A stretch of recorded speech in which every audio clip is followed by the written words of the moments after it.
नमस्कार साथीहरू, यहाँलाई स्वागत छ मेरो युट्युब च्यानलमा। आज चाहिँ मैले नेपाल राष्ट्र ब्याङ्कले भर्खरै प्रकाशन गरेको सायद द्वितीयको पाठ्यक्रम लिएर आएकी छु। जुन पाठ्यक्रममा रहेको छ केही मात्रै परिवर्तन भएको छ, अरू पुरानै पाठ्यक्रम छ। नेपाल राष्ट्र ब्याङ्कले चाहिँ अझ सहज रूपमा यो पाठ्यक्रम ल्याइदिएको छ। हेरौँ है त पाठ्यक्रम यस्तो छ।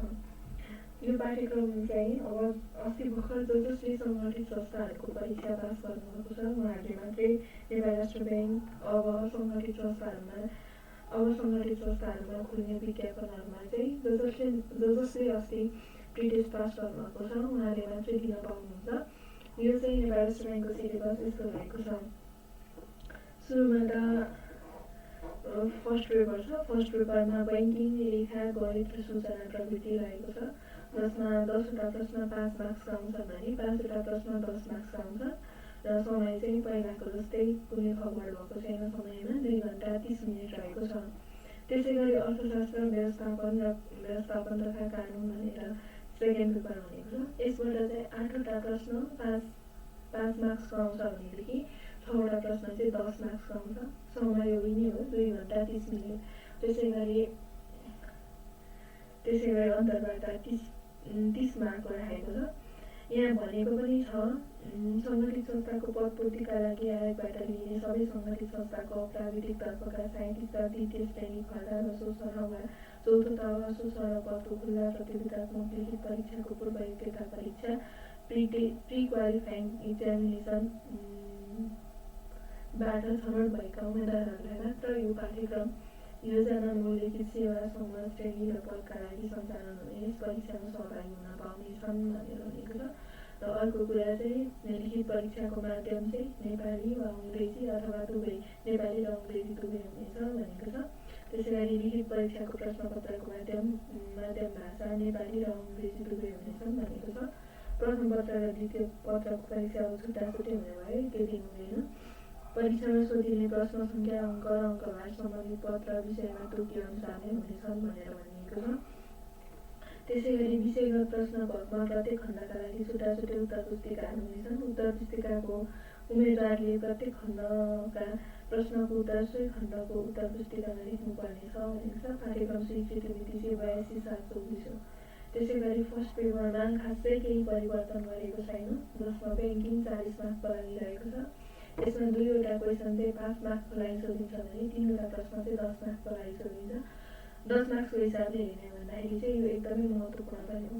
र यसमा टपिक्सहरू चाहिँ खासै धेरै छैनन्, त्यही 10-12वटा अथवा यो ब्याङ्क र वित्तीय संस्थाले प्रदान गर्ने सेवाहरू हेर्दाखेरि करिब 15-16वटा टपिक्स देखिन्छ, तर धेरै गाह्रो चाहिँ छैन सिलेबस हेर्दा चाहिँ। तर नेपाल राष्ट्र ब्याङ्क आफैले पनि एउटा नियमनकारी निकाय भएको हिसाबले चाहिँ यसले थोरै राखेको सिलेबस, तर क्वेसनहरू चाहिँ एकदमै घुमाएर दिन्छ, हामीले बुझ्नुपर्ने हुन्छ। त्यसै गरी फर्स्ट पेपरमा ब्याङ्किङको तर्फबाट छ, यसले चाहिँ 40 अङ्कको भार समेत छ, जसमा नेपालको ब्याङ्किङ तथा वित्तीय प्रणालीको विकासक्रम तथा स्वरूप, नेपाल राष्ट्र ब्याङ्कको सङ्गठनात्मक स्वरूप भयो, काम कर्तव्य र अधिकारहरू भयो, ब्याङ्क र वित्तीय संस्थाले गर्ने काम कर्तव्य र अधिकारहरू भए, ब्याङ्क तथा वित्तीय संस्थाहरूले प्रदान गर्ने ब्याङ्किङ सेवाहरू अन्तर्गत डिपोजिट भयो, क्रेडिट भयो, लेटर अफ क्रेडिट भयो, bank guarantee, swift, ABBS service, cheque clearing, remittance, foreign exchange, त्यसै गरी financial literacy and financial inclusion र मनी मार्केट र क्यापिटल मार्केट भनेर राखेको छ। त्यसै गरी खण्ड खमा चाहिँ अकाउन्टिङ छ। अकाउन्टिङमा चाहिँ बही खाता तथा रिहाल सम्बन्धी अवधारणा, book keeping and accounting concept, journal voucher, bank and cash balance. यसबाट चाहिँ हामीलाई 2 प्रश्न 5 मार्क्स र 2 प्रश्न 10 मार्क्सको भनेको छ। त्यसै गरी trial balance, reconciliation statement, profit and loss account and balance sheet, financial ratio, internal check and internal control, अनि depreciation, kind and methods, government accounting system, अनि एनएएस र एनएफआरएस। त्यसै गरी इन्भेन्ट्री म्यानेजमेन्ट भनेको छ।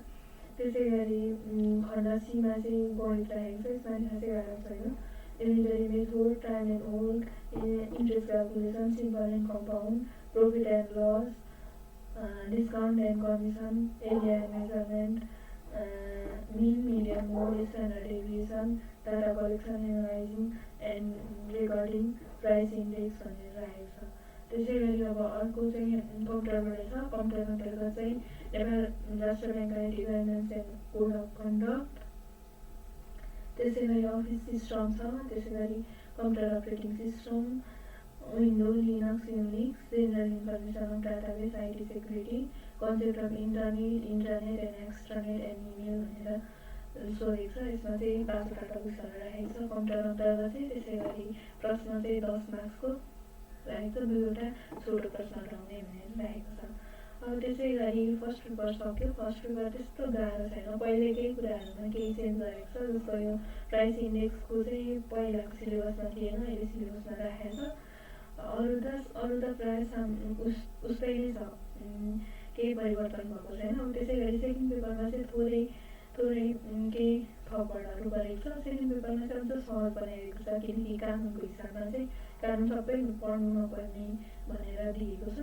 जसमा छ इकोनोमिक्स अन्तर्गत चाहिँ concept of economics, micro economics and macro economics, त्यसपछि एउटा फ्याक्ट्स अफ नेपालिज इकोनोमिक, त्यसपछिबाट माइक्रो इकोनोमिक्स इन्डिकेटर भनेको छ, जसमा GDP, GNP, human development index, per capita income, investment, consumption, saving, inflation, public debt, foreign trade, remittance, balance of payment, price index अनि monetary and fiscal policy, challenging of economic development in Nepal, planning and economic development, government budget type and importance, financial sector reform programme, अनि role of world bank, Asian development bank, अनि Asian infrastructure investment bank and international monetary fund in economics development of Nepal भनेको छ।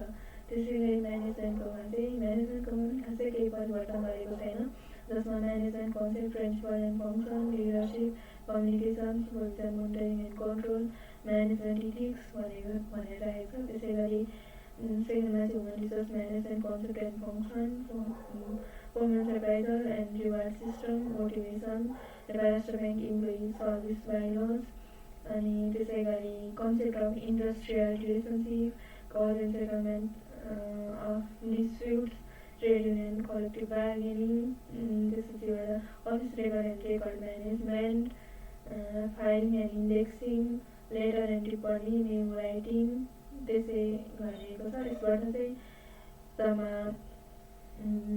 30 मार्क्सको क्वेसनहरू सोधिनेछ, जसमा दुई प्रश्न चाहिँ 5 मार्क्सको र 2 प्रश्न 10 मार्क्सको। त्यसै गरी संविधान र बैङ्किङ कानुनहरू पनि राखेको छ, जसमा नेपालको संविधान 2072बाट चाहिँ भाग 1, 2, 3, 4 र अनुसूचीहरू मात्रै पढ्नुपर्ने भनेको छ। यो चाहिँ एकदमै सजिलो बनाएको हो। त्यसै गरी नेपाल राष्ट्र ब्याङ्क एक्टबाट चाहिँ पुरै पढ्नु पर्यो। ब्याङ्क तथा वित्तीय संस्था सम्बन्धी ऐनबाट पनि सबै पढ्नु पर्यो। बैङ्किङ कसुर तथा सजाय ऐन पनि पढ्नु पर्यो। त्यसै गरी सम्पत्ति विवरण सबै पढ्नु पर्यो। अनि कम्पनी ऐनमा चाहिँ एकदमै सजिलो बनाइदिएको छ। कम्पनी ऐन चाहिँ अलिक बढी थियो, कम्पनी ऐन चाहिँ हामीले अलिक बढी पढ्नु पर्छ, जसमा चाहिँ परिचितहरू राखिदिएको छ 2, 3, 7 र 8 यति परिचित पढे पुग्छ। त्यसै गरी विदेशी विनिमय नियमित गर्ने 2019 र ब्याङ्क तथा वित्तीय संस्था एक आपसमा गर्ने गाभिने मर्जर तथा प्राप्ति एक्विजिसन सम्बन्धी नियमावली 2073 भनेर राखेको छ। 8वटा ऐनहरू राखेको छ। यति नै छ नेपाल राष्ट्र ब्याङ्कको सिलेबस। अहिले चाहिँ एकदमै सजिलो भएको छ। अब मजाले मेहनत गर्नुभयो भने चाँडै भ्याकेन्सी आएर नाम त अब निस्किने नै भन्ने त हुँदैन। अब कम्पिटिसन अलिक बढी हुन्छ नेपाल राष्ट्र ब्याङ्कमा। एउटा देशको केन्द्रीय ब्याङ्क हो, यो नियमनकारी निकाय हो, त्यो भएको हिसाबले पनि कम्पिटिसन एकदमै धेरै हुन्छ। गभर्मेन्टको ब्याङ्कहरू, सरकारी ब्याङ्कहरूमा जाइरहनु भएको क्यान्डिडेटहरू पनि नेपाल राष्ट्र ब्याङ्कको सायद विज्ञामा पढ्नुहुन्छ। त्यो भएको हिसाबले नाम निस्किन्छ नै चाहिँ भन्ने हुँदैन, त्यो ग्यारेन्टी नै चाहिँ हुँदैन। मेहनत गऱ्यो भने हुन्छ, ग्यारेन्टी निस्किन्छ भन्ने चाहिँ हुँदैन। तर मेहनत गर्न चाहिँ छोड्नु हुँदैन। कति आउँछ भ्याकेन्सी हेर्दै जानु होला। म अपडेट दिँदै जाने नै छु। हस्त, धन्यवाद।